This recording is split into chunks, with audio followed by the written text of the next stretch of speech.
Local people, important issues. CBS 10 WILM's weekly focus on the Lower Cape Fear region. This is Byline Wilmington with your host, Don Ansell. Well, today we're talking with two of our Byline political picks for 2010. The first we're calling the biggest local political troublemaker of the year. And in our next segment, we'll talk with a person we think is the most interesting local politician of 2010. First, Ben McCoy is probably one of the biggest thorns in the side of the local political establishment. He's been highly critical, even blistering at times on his radio blog, in his radio program, Wilmington Rants, about local officials and the way they operate government. His insistence on an accounting of public money forced the committee who handled the USS Gravely event to disclose how much money was spent and where the money came from. Ben McCoy is our pick for the biggest local political troublemaker of the year.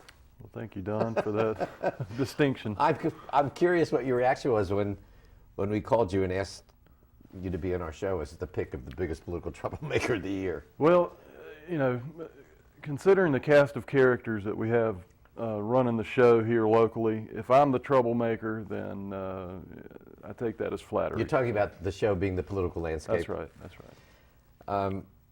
And I guess do you label yourself a political activist? Is that? I really don't. I've never thought about a label. I just, I started noticing things that I couldn't ignore anymore, and I wanted to do what I could. I love to write. I love communicating.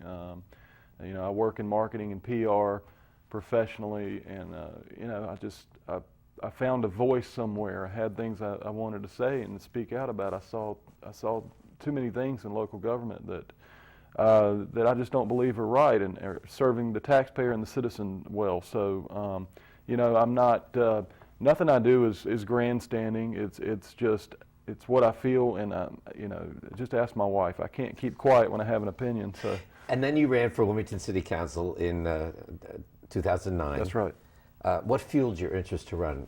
Just what you just talked about? Really, it was a few things. I think the biggest catalyst was the Monkey Junction annexation fight. The forced annexation. The forced annexation, that's right.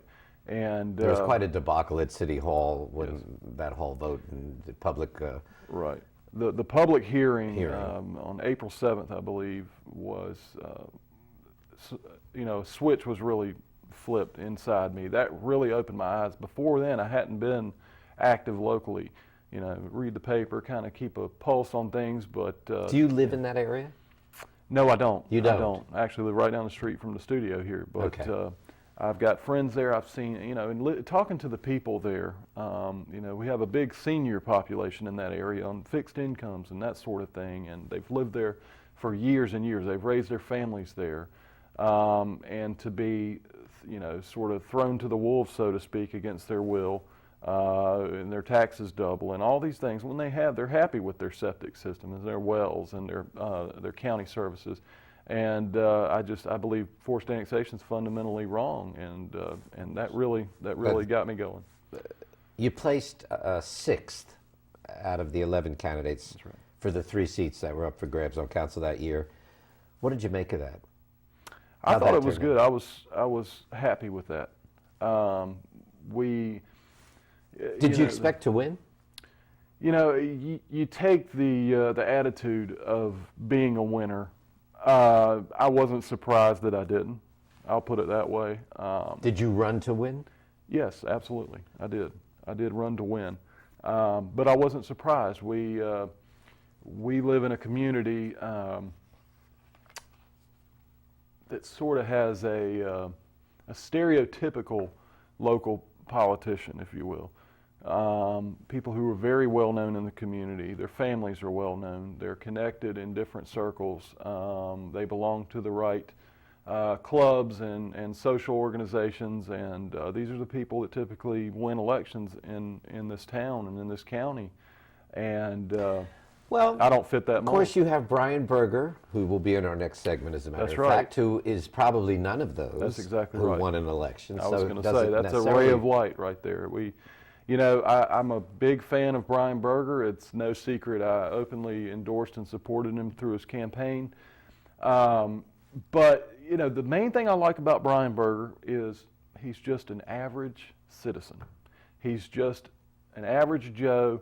Well, I don't want to talk too much about Brian because we're going to have him on the next segment. Sure, but that's, I think that's what we need more of in all areas of government. It's just regular people, because people with common sense that have families, they have budgets at home, they work for a living, just normal everyday Well, Christine people. O'Donnell, who didn't win the Senate seat in Delaware, one of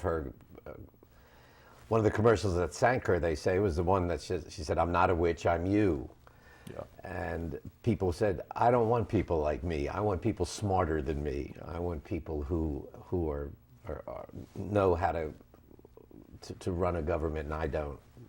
Yeah, well, she had some baggage. She had some issues of her own. She was certainly not the best candidate that could have been put up in that race. I think philosophically, I think that for the most part she was right on. But she didn't run that great of a campaign, and she was against where would you a place big machine. yourself in the political spectrum? You ran as a Republican on council. I did. I'm a very liberty-oriented Republican. Sort of a libertarian style Republican? Libertarian leanings in many ways. Are you right of center? Yes, I would. Although libertarians can be very... yeah, I'm a lot more liberal socially, and I'm pretty staunchly fiscally conservative. So, whatever that falls under, I believe to each his own. I think that people, what they do in the privacy of their homes and with their own money, and I don't think government has the right to step in everybody's private life and tell them you can't do this, you can't do that. I believe in the rule of law, life, liberty, the pursuit of happiness. If you're not, harming any one of those to anyone else, basically it's kind of a rough sketch. That's sort of my political philosophy. The landscape this past election in November was quite different than it was when you ran in 2009. Do you think if that election was held this past November, you might have won? It's an interesting question. The city council elections are, it's like night and day compared to the major election years. The off-year elections, they don't turn out as big of a crowd. It's more people that have a really vested interest, a stake in the game. They're really interested in who's running the city. It's not real hard to figure out why we have, pretty much an all-Democrat city council and pretty much an all-Republican county commission. I think you get bigger turnouts. I think you get an entirely different feel between the two election years. I think that, yes, I probably would have done better because I sort of fit the anti-government, I hate to use that because that's more anarchist than I am, but the lower taxes, less government kind of mentality. Let's talk about the USS Gravely issue, and for any of our viewers who may not be familiar with the furor that you created about the public funding for commissioning or for the commissioning of that vessel here in Wilmington, give us briefly your objections to how that went down. Well, you said briefly, that's going to be tough. Yeah, because we have and I got a lot more to talk about. Right. Well, we just came off of a period with our city and our county, begging us for more money. We're going to have to tax you more. We're going to have to raise fees for services, or we're going to lose our libraries. We're going to lose our parks. We're going to lose our museums. Our quality of life is going to go away. We got to take more of your money. We got to take more of your money. And then you have a campaign manager for several of our sitting politicians who heads a committee who says, you know what, I need $50,000 for this thing I'm doing over here. Now, we know that the Gravely was already coming here. That's a fact. Louise McCoy said herself that they could have cut their budget instead of get the taxpayer money, but, and I quote, I didn't think of that, or we didn't think of that. Well, supporters make the argument that the number of people that came to the region for the event because of some of the added promotion around it that the city and county probably paid for, those people spent money here. The exposure the area got for that made it a good investment. Look, I'm not in any way opposed to the event. I think it's a wonderful event. I think it's an honor for our area. I'm very proud that we have done 2 commissionings now. I think Wilmington, the port city, there's not a better place for this sort of thing. I'm in no way against the event. That gets misconstrued a lot. I've even been painted as the anti-military, and people that know me know that that's just ridiculous. I have dialed in on that $50,000. It was an unnecessary expense per municipality. That brought their total budget for the USS Gravely commissioning, their total budget for the committee was over $200,000. If you can't host an event, do some fireworks, have some barbecue, do a couple little things with $200,000 over a weekend, hey, you know, I don't know what to tell you. She said herself, the committee said they could have cut their budget. They said that they could have. I wish that they had done that instead of take our money, because we don't have it to give right now. Let's talk about your blog. I read a response from you to a critical comment that was made about you. Oh boy. On your blog. And here was I get fiery on that. Here's the comment that you that's on your blog that in your response to that criticism. I'm sure it's someone who is a real benefit to our community. I wonder how much of my taxes go toward feeding him and paying his bills. I do agree that I'm glad I'm not like the self-absorbed, crooked, degenerate liars that we have for leaders here.